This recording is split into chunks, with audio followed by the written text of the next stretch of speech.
안녕하십니까. 이병기 목사입니다.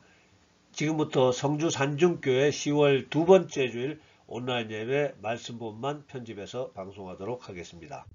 오늘 말씀 나눌 내용의 제목은 마지막 때를 살아가는 성도의 자세 이렇게 정했고요. 성경 말씀으로는 요한복음 13장 14절에서 15절로 내가 주와 또는 선생이 되어 너희 발을 씻었으니 너희도 서로 발을 씻어주는 것이 옳으니라. 내가 너희에게 행한 같이 너희도 행하게 하려 하여 본을 보였노라. 예수님이 십자가에 달리시기 바로 전날 제자들과 함께 저녁 만찬을 하시게 되는데요. 그날 최후의 만찬 도중에 예수님이 제자들이 발을 씻어 주신 후에 하신 말씀입니다. 그러니까 매우 중요한 말씀이겠죠. 즉 우리 예수 믿는 믿음의 형제 자매들이 서로서로 정성껏 섬기라는 뜻으로 생각하면 되겠습니다. 엊그제 뉴스를 보니까 뉴욕에서 100년 만의 심한 폭우로 비상사태가 선포되었다고 합니다. 지난달에는 북아프리카 모로코와 리비아에서 지진과 홍수로 또 많은 사람들이 피해를 입었다고 들었습니다. 그래서 이번 주에는 마지막 때에 대해서 생각을 좀 하게 되었는데요. 어느 날 예수님이 제자들의 질문에 대답해 주신 마지막 때의 징조입니다. 마태복음 24장 5절에서 6절. 많은 사람이 내 이름으로 와서 이르되 나는 그리스도로 하여 많은 사람을 미혹하리라. 난리와 난리 소문을 듣겠으나 너희는 삼가 두려워하지 말라. 이런 일이 있어야 하되 아직 끝은 아니니라. 자, 자기가 그리스도라고 하는 사람들은 이미 많이 나타났습니다. 우리나라만 하더라도 신천지의 이만희, JMS, 정명석, 또 통일교 문선명, 또 유명한 자칭 그리스도뿐 아니라 우리나라 계룡산에 가보면은 골짜기마다 자칭 그리스도가 많이 있다고 합니다. 세계적으로도 참 많은 자칭 그리스도가 있는데요. 그것은 생략하겠습니다. 예수님의 계속되는 말씀 한 구절 더 소개하고요. 마태복음 24장 7절에서 8절. 민족이 민족을, 나라가 나라를 대적하여 일어나겠고 곳곳에 기근과 지진이 있으리니 이 모든 것은 재난의 시작이니라. 전쟁과 기근이 마지막 때 재난의 시작이라고 합니다. 지금 2년째 진행되고 있는 러시아와 우크라이나 전쟁, 양 진영은 지금까지 자기들이 각각 20만 명씩의 적군을 전사시켰다고 주장하고 있습니다. 그 외에 전 세계적으로도 한 해에 보통 수만 명의 군인들이 전쟁과 전투로 사망하고 있다고 합니다. 기근에 대해서는 최근 UN 세계 식량 농업 기구가 2022년 작년이죠. 세계 식량 안보 및 영양 현황 보고서를 통해서 지난해 전 세계 8억 2,800만 명이 기아에 시달렸다고 합니다. 그러니까 매일 밤 전 세계 9명 중 1명이 굶주림에 시달리면서 잠들고 있다는 것이죠. 9명에 1명꼴로요. 지진에 대한 소식으로는 이번에 아프리카 모로코 지진뿐 아니라 올해 초에도 지중해 동쪽 트르키예 시리아 접경 지역의 지진으로 5만 명이 사망했다 하고요. 지진뿐 아니라 얼마 전 미국 하와이에서는 마우이 섬에서 산불이 나서 110명이 사망하고요. 1000명은 실종했는데 아직 시신을 다 수습하지도 못했다고 합니다. 또한 수년째 지속되고 있는 코로나19 그 피해도 전 세계에서 700만 명이 사망했고요. 우리나라만 해도 3만 5천 명이 사망자를 기록하고 있다고 합니다. 자, 이 정도면은 말세의 재난이 시작되고 있는 것이 분명한 것 같습니다. 자, 그러면은 이렇게 마지막 때 징조가 나타나면은 우리는 무엇을 어떻게 해야 될까요? 예수님의 말씀은 천재지변과 함께 이런저런 말세의 징조가 나타나면은 마태복음 24장 44절 이러므로 너희도 준비하고 있으라. 생각하지 않은 때에 인자가 오리라. 예수님은 우리에게 예수님 재림을 준비하고 있어야 된다고 하셨습니다.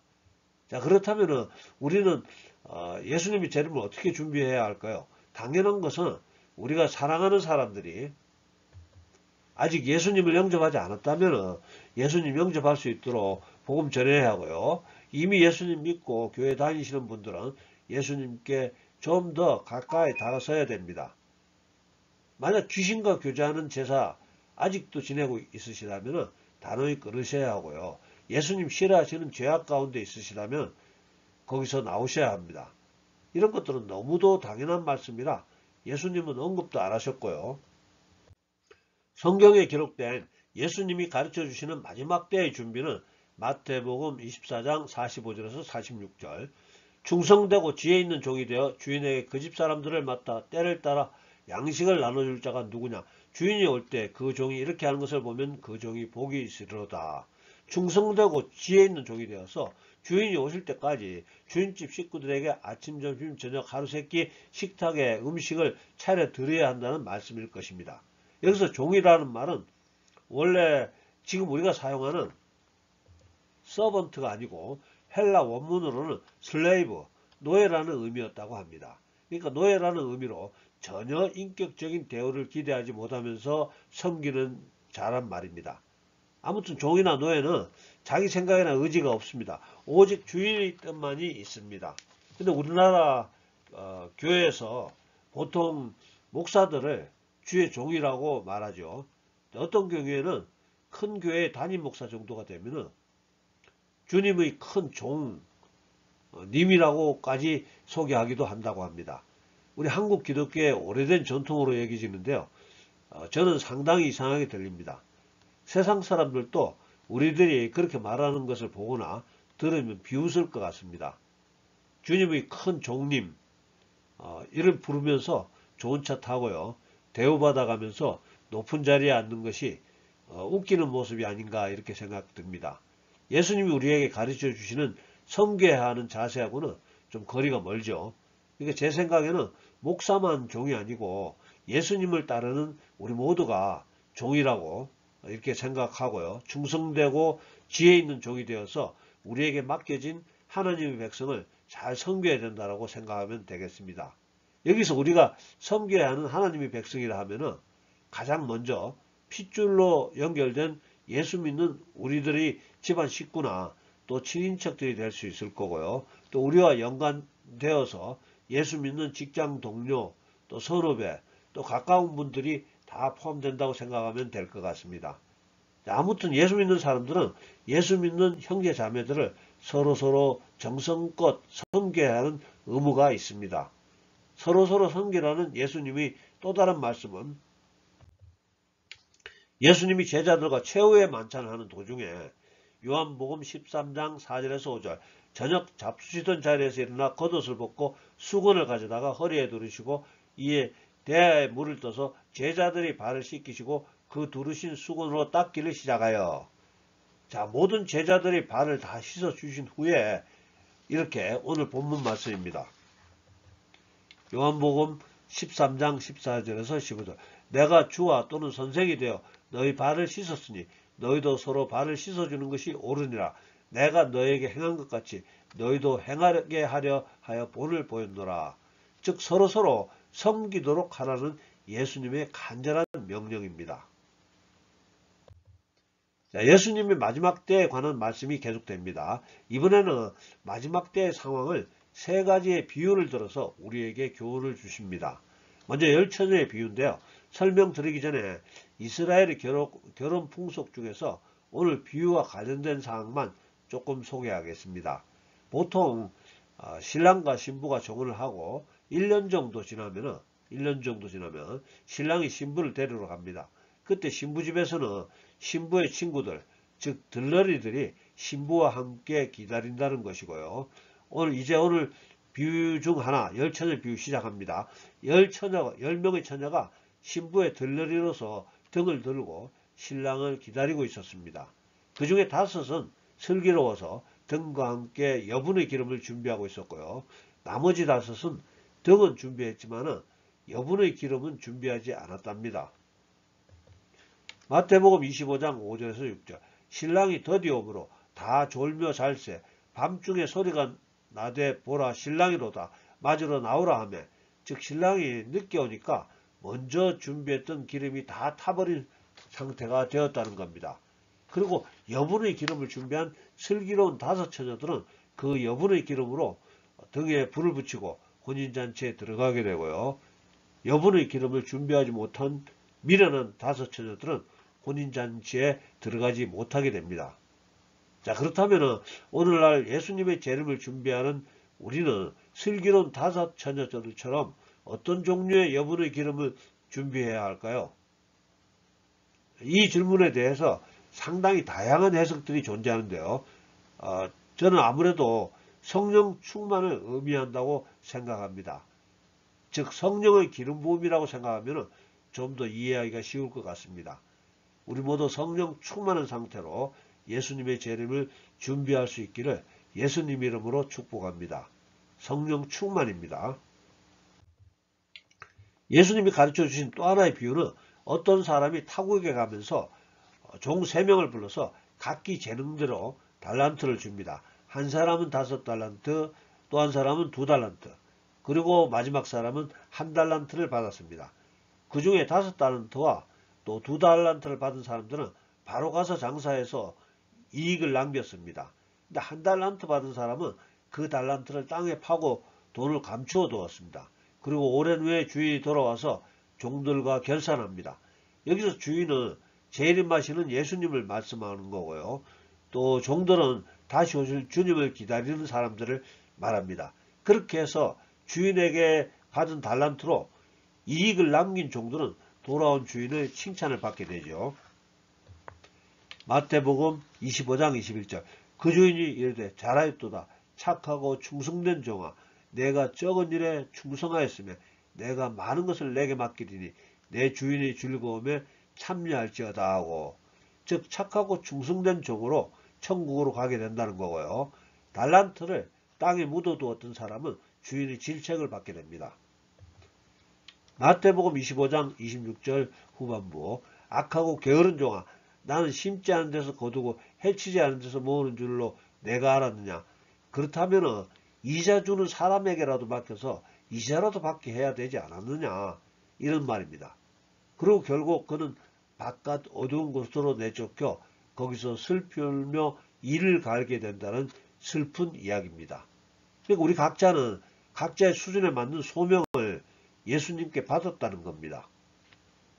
어떤 소명을 받았는지 모르시겠다고요? 자, 그렇다면 우리는 사도행전 1장 8절을 기억하시기 바랍니다. 부활하신 예수님이 하늘로 승천하시기 직전에 그때까지 예수님 따르던 사람들에게 마지막으로 주신 명령입니다.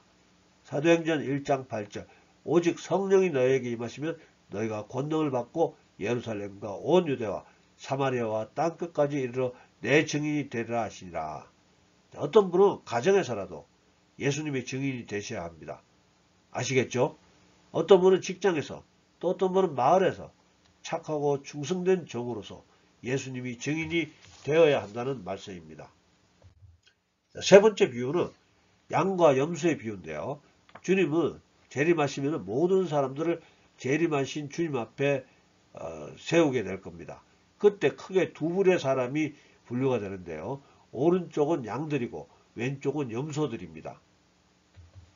마태복음 25장 34절 그때 임금이 그 오른편에 있는 자들에게 이르시되 내 아버지께 복받을 자들이여 나와 창세로부터 너희를 위하여 예비한 나라를 상속받으라. 자, 그렇다면 누가 양들이고 누가 염소가 될 겁니까?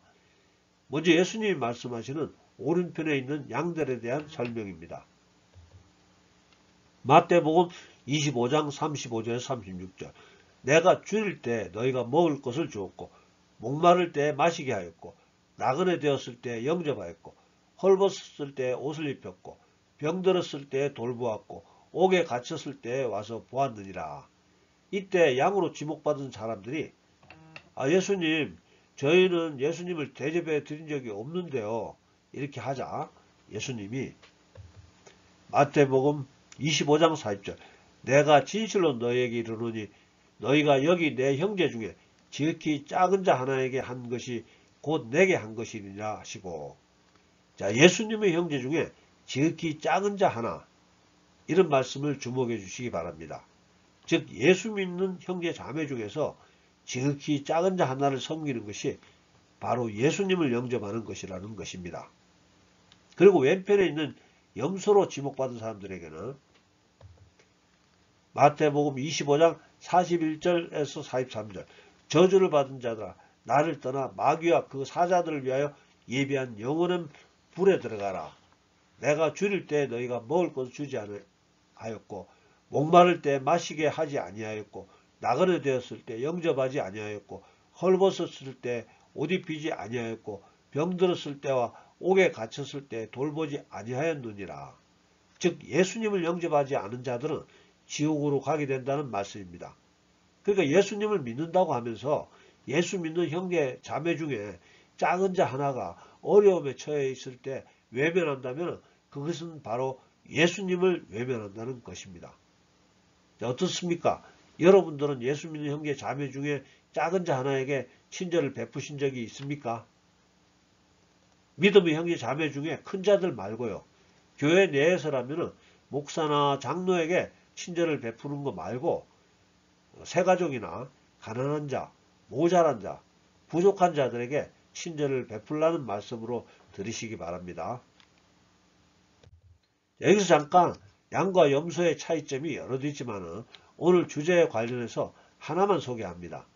양을 오른쪽에 천국 가는 사람으로 염소를 왼쪽에 지옥 가는 사람으로 나누는 데는 이런 이유가 있는 것 같습니다. 양은 명예를 상징하고요. 염소는 수치를 즉 부끄러움을 상징한다고 합니다. 그러니까 양은 겉으로 보기에는 온순하지만 자신에게 속한 가족을 지키기 위해서 목숨을 걸고 지켜내는 명예로운 동물이라고 하네요. 또 반면에 염소는 자신의 암컷이 다른 수컷에게 유린당해도 별로 관여하지 않는답니다. 양들은 명예를 위해서 하나뿐인 목숨까지도 초계처럼 버릴 수 있다는 거고요. 그래서 예수님께 양으로 분류되는 참된 성도는 자신에게 속한 가족들을, 즉 믿음의 형제 자매들을 원수 마귀의 공격으로부터 목숨 걸고 지켜냄으로써 자신의 명예를 유지한다는 것입니다. 한번 생각해 보시기 바랍니다. 여러분은 양으로 분류될 수 있습니까? 말씀 정리하겠습니다. 오늘은 마지막 때의 현상들이 많이 나타나는 것을 보고 마지막 때를 살아가는 성도의 자세에 대해 말씀 준비했습니다. 먼저 예수님은 우리에게 마지막 때 징조가 나타난다면 예수님이 재림을 준비하고 있으라고 하셨고요. 예수님 재림을 준비하는 우리는 당연히 먼저 아직 예수 믿지 못하는 사랑하는 사람들에게 복음 전해야 한다는 거. 그 다음으로는 예수님 미워하시는 귀신과의 교제, 즉 제사 같은 거 중지해야 하고요. 뿐만 아니라 또 음란이나 뭐 동성애나 마약 같은 것도 귀신과의 연관이 있기 때문에 끊어야 되겠죠. 아무튼 예수님이 미워하시는 죄악에서 속히 돌이켜야 합니다. 자, 그리고 예수님이 가르쳐 주신 마지막 때의 준비 소개했죠. 예수님은 우리에게 충성되고 지혜 있는 종의 자세로 믿음의 형제 자매들 간에 서로 정성껏 잘 섬기라고 말씀을 하셨습니다. 또 세 가지의 비유를 소개하시면서 마지막 때의 성도의 자세에 대해 좀 더 설명해 주셨는데요. 먼저 신랑을 기다리는 열처녀 비유를 통해서 성령 충만한 상태로 예수님 재림을 기다리자고 하셨고요. 또 주인으로부터 각각 달란트를 받은 종의 비유를 통해서 하나님이 우리에게 주신 소명을 잘 감당해서 예수님 재림하시면 착하고 충성된 종, 이런 칭찬 기대하자고 말씀드렸습니다. 무슨 소명을 받았는지 기억나지 않는 분들을 위해서 제가 사도행전 1장 8절 오직 성령이 너에게 임하시면 너희가 권능을 받고 예루살렘과 온 유대와 사마리아 땅끝까지 이르러 내 증인이 되리라 하시니라. 이 말씀 소개드렸고요. 세 번째, 양과 염소의 비유를 통해서 믿음의 형제 자매 중에서 지극히 작은 자 하나를 섬김으로 은연중에 임하시는 예수님을 영접하자는 말씀드렸습니다. 사랑하는 성도 여러분, 서두에 소개드린 대로 지진과 홍수와 전쟁과 기근과 전염병이 마지막 때가 가까웠음을 분명히 계시하고 있습니다. 그리고 예수님은 오늘 말씀을 통해서 마지막 때가 가까울수록 우리 믿음의 형제 자매들이 서로서로 섬기며 사랑하기를 바라고 계십니다. 또는 아무리 우리 옆에서 재난과 환난과 죽음이 우리를 위협한다고 할지라도 우리는 결코 두려워할 필요가 없는 것이 우리는 천국을 소망하기 때문입니다. 참된 성도는 죽게 되면 우리가 사는 이곳보다 훨씬 더 행복한 영원한 천국으로 가는 것입니다. 자, 그러나 또 아직 하나님 주신 소명이 남아있는 분들이나 또 여러가지 사정으로 이 세상에 미련이 조금이라도 있으신 성도님들이 계시다면 하나님이 주시는 여러가지 약속의 말씀을 단단히 붙잡으시기를 권해드립니다. 이사야 41장 10절 두려워하지 말라 내가 너와 함께함이라 놀라지 말라 나는 내 하나님이 됨이라 내가 너를 굳세게 하리라 참으로 너를 도와주리라 참으로 나의 의로운 오른손으로 너를 붙들리라. 자, 만군의 여호와가 함께 하셔서 자기 백성을 버리지 않고 강한 손으로 붙잡으실 것입니다. 잠언 18장 10절 여호와의 이름은 견고한 망대라 의인은 그리로 달려가서 안전함을 얻느니라. 자, 우리에게 두려움이 임하게 된다면 가장 먼저 하나님을 찾으시기 바랍니다. 시편 91편 5절에서 7절 너는 밤에 찾아오는 공포와 낮에 날아드는 화살과 어두울 때 퍼지는 전염병과 밝을 때 닥쳐오는 재앙을 두려워하지 아니하리로다. 1000명이 내 왼쪽에서 10,000명이 내 오른쪽에서 엎드러지나 이 재앙이 내게 가까이 하지 못하리로다. 1000명이 왼쪽에서 10,000명이 오른쪽에서 넘어지더라도 우리에게는 재앙이 가까이 하지 못하도록 지켜주시겠다는 약속의 말씀입니다. 마지막으로 요한일서 5장 18절 후반부 하나님께로부터 나신 자가 그를 지키시며 악한 자가 그를 만지지도 못하느니라. 로마서 8장 31절 후반부 만일 하나님이 우리를 위하시면 누가 우리를 대적하리요. 할렐루야. 기도하겠습니다. 사랑과 은혜 풍성하신 아버지 하나님, 오늘도 사랑하는 주의 자녀들 택하시고 부르시고 또 함께 말씀 나눌 수 있게 하심을 감사합니다. 특별히 오늘 마지막 때의 징조가 심하게 나타나는 이때 우리들이 어떻게 예수님의 재림을 준비하는가에 해야 되는가에 대해 말씀 나눌 수 있었기에 감사합니다. 오늘 이 말씀 듣게 된 분들 중에 아직 예수님 마음의 주인으로 영접하지 못한 분들이 혹시 있다면 지금 즉시 예수님께 돌아와서 예수님의 재림을 준비하는 분들이 될 수 있도록 주님 인도하여 주시옵소서. 뿐만 아니라 예수님 우리에게 가르쳐 주신 대로 성령 충만한 상태로 예수님을 기다릴 수 있게 주시옵시고 우리들 각자에게 허락하신 각자 맡은 바 소명 잘 감당할 수 있도록 잘하여도다 착하고 충성된 종아 이런 칭찬 다 받을 수 있도록 성령으로 기름 부어 주시옵소서. 뿐만 아니라 우리 믿음의 형제 자매들 간에 서로 발을 씻겨주는 섬기는 자가 다 될 수 있도록 주님 축복해 주시옵소서. 지금은 우리 구주 예수님의 은혜와 아버지 하나님의 극진하신 사랑과 성령님의 감동 감화 교통하심이 오늘 예배에 참석한 우리 모두에게 또 우리들의 가정과 일터와 섬기는 교회 위에 지금부터 영원토록 함께해 주시옵기를 간절히 축원하옵나이다. 아멘.